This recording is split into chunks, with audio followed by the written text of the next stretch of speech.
Fuqarolar xavfsizligini ta'minlash, jinoyatlarning oldini olish va aholi murojaatlariga tezkor munosabat bildirish maqsadida ichki ishlar organlari tomonidan profilaktik va tezkor tadbirlar izchil davom ettirilmoqda. Ana shunday tadbirlardan biri Denov tumanida o'tkazilib, yana bir tovlamachilik holatiga chek qo'yildi. Tafsilotlar bilan muxbirimiz.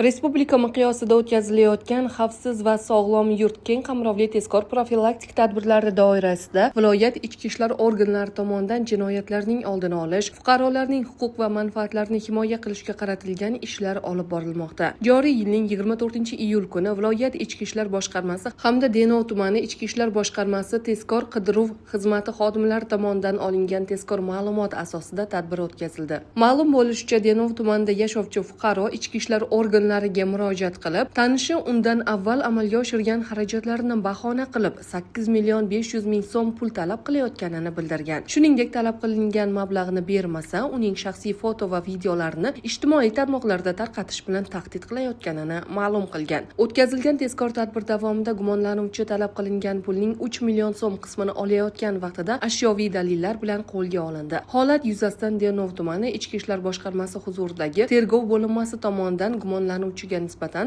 O'zbekiston Respublikasi Jinoyat kodeksining tegishli moddasi bilan jinoyat ishi qo'zg'atildi. Hozirda tergov harakatlari olib borilmoqda.